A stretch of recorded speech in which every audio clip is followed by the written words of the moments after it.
Hey everyone, my name is Augie Schmidt and welcome to the CRE Arena. So in today's episode, I'm going to tell you exactly how I went from making $30,000 a year in commercial real estate to doing well over 7 figures in this business consistently. So over the past 3 years, I've averaged more than $1 million in gross commissions, and I'm really gonna lay out 3 main points in this video to help you in your journey and show you how I did it. And hopefully you can take some of these things, apply them to your own business, and it can help take you to the next level. So enjoy.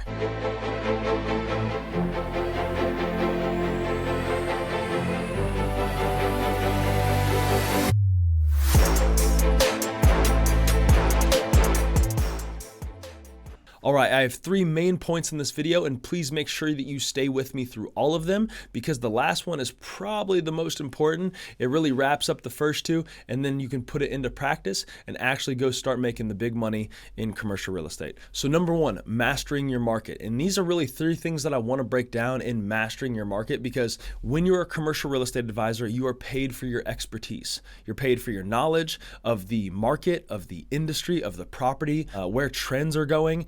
And it is your job to know all of these things better than your client, and that is why they pay you. So you have to work on your knowledge and mastering the market first. So really, I want to break this down in 3 different sections. So when mastering your market, I would always dig into the industry first, the properties, and then also your local market. So the commercial real estate industry, it is imperative that you know what is going on in the industry. You know how deals are getting done, where things are going, and none of us have a crystal ball, but we can see trends. We look at data, we jump on webinars from people that are better than us and more experienced, but you really pay attention to what's going on in the industry and also within the given property type or sector that you're working in. Which brings me to my next point, the properties in your market. So I believe that it's best to specialize in a property type, but if you're not, that's okay, because I know generalists in my office that are doing more than $1 million a year, but I believe it's best to become a specialist because, as I'm saying, it is very, very important for you to understand more than your client about the property, the transaction that you're working on.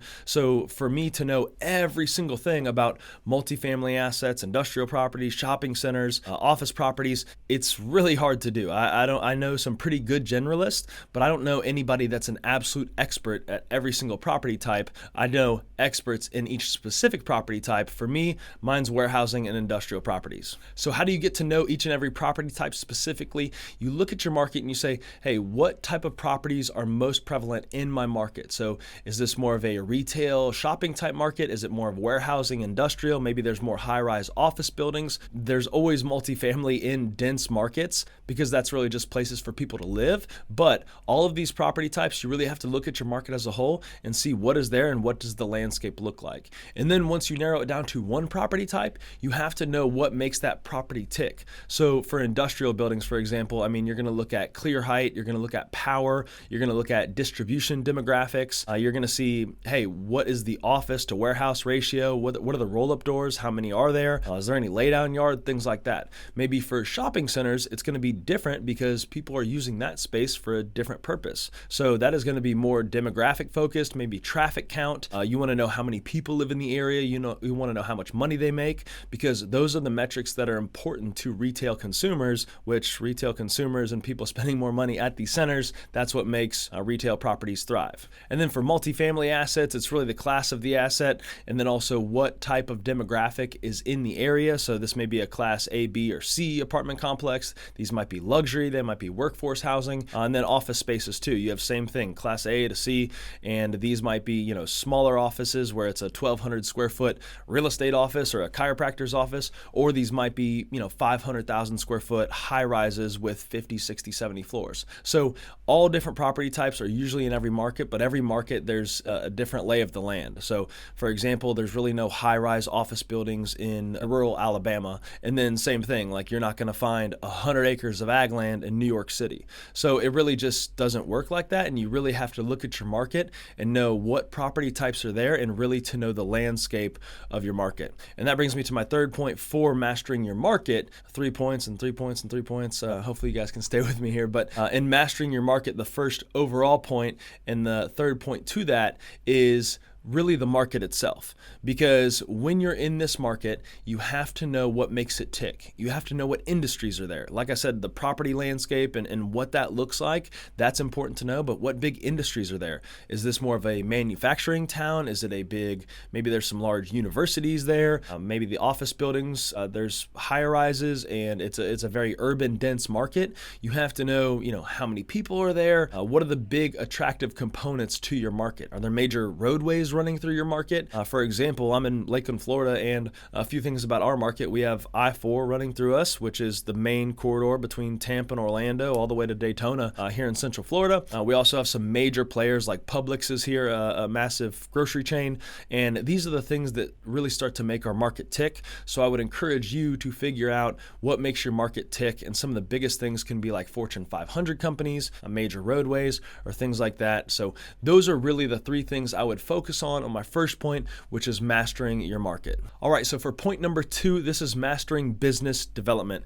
And there's many different ways to do this, and I like to take a multi-angle approach, and so does my team. So there's always cold calling, you can go door knocking, you can do direct mailers, email, there's all of these different things that you can do to get in contact with property owners. But that is the overarching theme. You can argue about which one's best. I mean, it's not much of an argument. We all know cold calling is king. Just kidding, Jesus is king, but cold calling is king of prospecting in commercial real estate. But for all these different angles of approach to do business development, you really want to focus on, I like to set the foundation of cold calling, but really all these different approaches, that is getting in contact with property owners. And that is the biggest thing. If you do not make direct and intentional contact with property owners, you will not be successful in this business. So I like to set the foundation of my outbound business development by cold calling, because this is one thing that I know is going to work and really make that contact with property owners. Because out of all of these different methods of doing business development,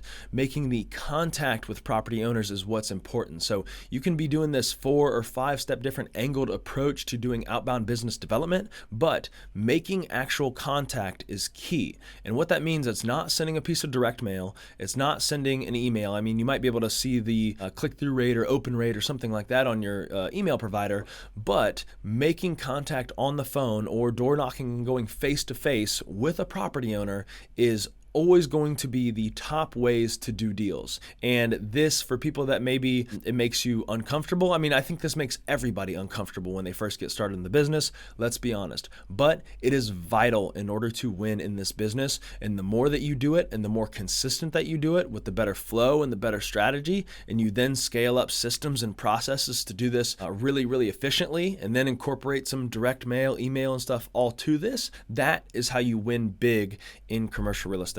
But it's always anchored by making that direct contact with property owners, not just sending them a piece of mail, not just sending them an email. You have to get on the phone with them. You have to get face to face. You have to have a conversation with these property owners and be able to support them in their needs, which that's one thing I want to talk about as well, is in business development, number 1 is providing value. So providing value to these property owners. There are way too many sleazy brokers out there that just want to call you and say, hey, are you ready to sell your property? Or are you ready to buy something else? Or do you need help leasing, or whatever it is? But if you are providing value, you're already probably in the top 2 or 3% of brokers in the market.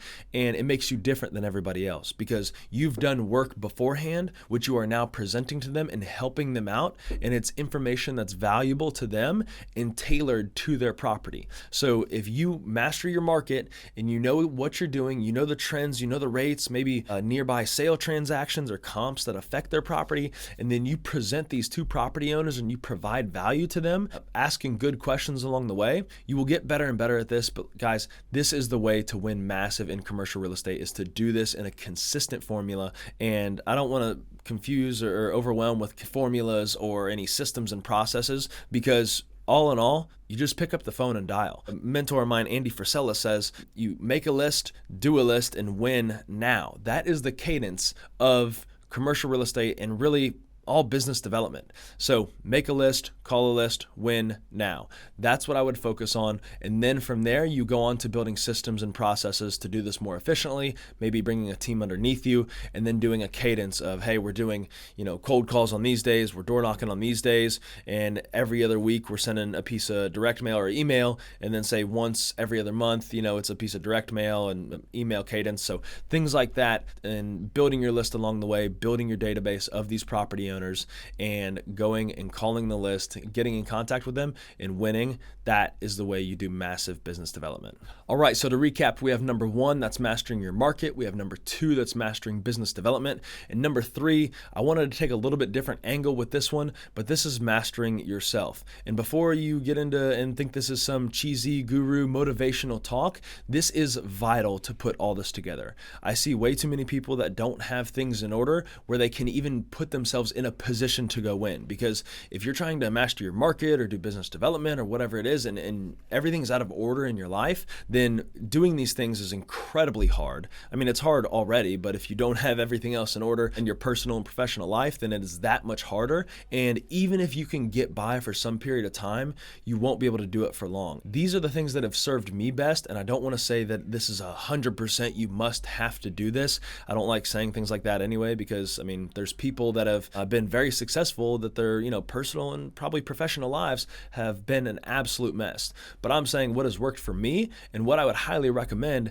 is having these things in order so you can go win consistently, day by day, brick by brick for a long time, and actually win, because we're talking commercial real estate and sales and commissions and business development stuff. And that's great and all, but if you're out of whack and then all of a sudden, you go all in and you say 5, 7, 10 years and you're neglecting your health, you're neglecting your family, your kids, your other things, you don't win. As a matter of fact, you lose in the biggest way possible. So I can't really fathom that, and that scares the crap out of me, I know, each and every day.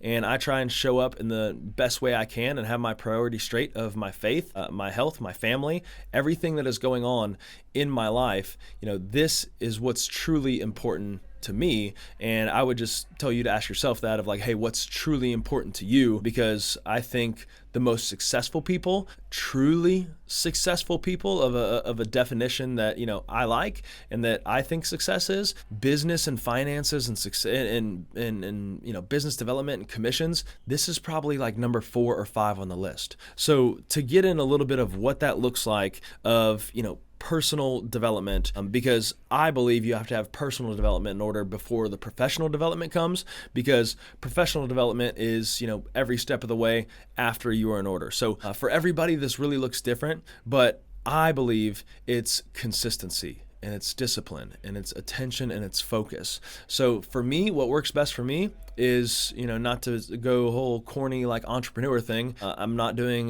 many ice baths or affirmations in the mirror, but I do get up early and I work out and I get my body moving and I have some time to myself before the kids wake up, and I get my day rolling and I try and stay fit. I try and stay looking good for my wife and just in shape. So that is one thing that I do early in the morning, and it has really worked well for me. And, I don't want to go through the whole daily routine here, but your health, I believe it has to be at the top of that list. And that's not only getting up and getting moving, maybe you work out after the day, whatever, that's okay, but also the foods you eat, the things you watch, the people you listen to, what you're scrolling through and following on social media. This is all health. We all know how big of an epidemic mental health has been over the past 3, 5, 10 years. It's really come to the surface, but you having these things in order and making sure your life is set up from a health perspective, what you're watching, what you're focused on, your mental state, that is going to allow you to come into work and go win. So without having these things set up, without being in order, and you're maybe out of whack in certain areas of your life,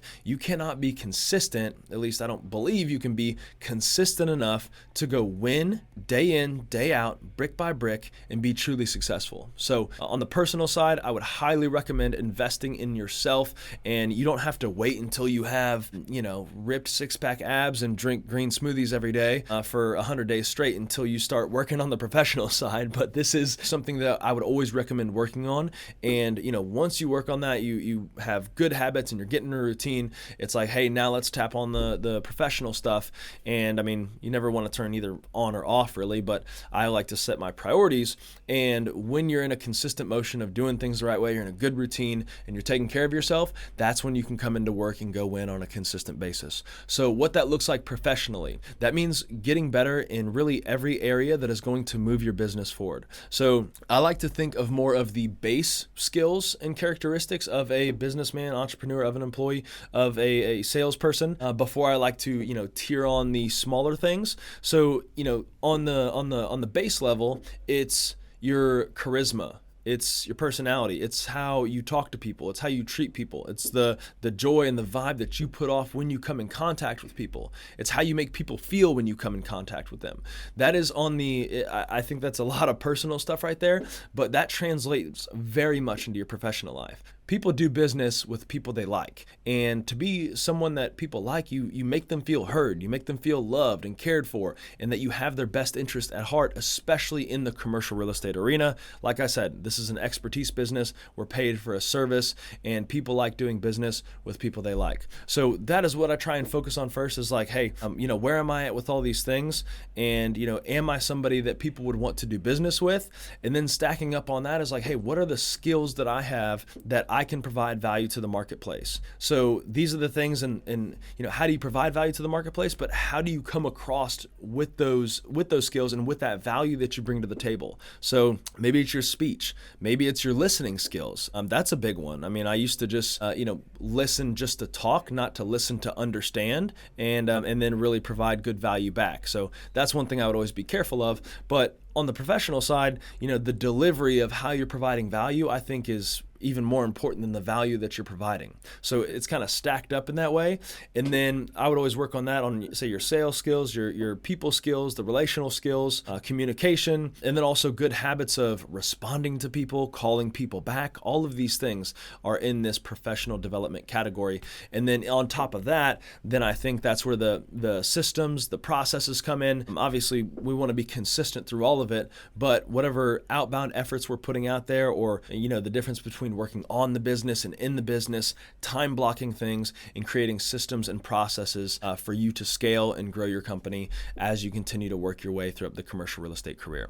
And really, for these three main points, your market, business development, and then yourself, this is what it has taken me to go from $30,000 a year to making more than 7 figures in commercial real estate. So not super tactical stuff, but I really wanted to build the pyramid here and say, hey, this is what it looks like to be successful in commercial real estate, or at least what it has worked for me to build a 7-figure business. I'm sure there's other people that have got there in other ways, but like I said, there's not a lot of content out there that are helping people out and trying to show them the way to be successful in this business. So if you master these 3 things, you will be well on your way to a successful career in commercial real estate. So these are the main 3 points that I believe is what it takes to be truly successful in commercial real estate. And guys, I'm really big on the definition of success. So there's some other things in there on the personal and professional side. Really the personal side of like, hey, how are we describing success and what's our definition there? All right, so that is all we have for today. Thank you so much for tuning in. Please like, subscribe, share this with a friend. Also, if there's a comment section, make sure and put that down below of what you want to hear next time. So we are making this content for you guys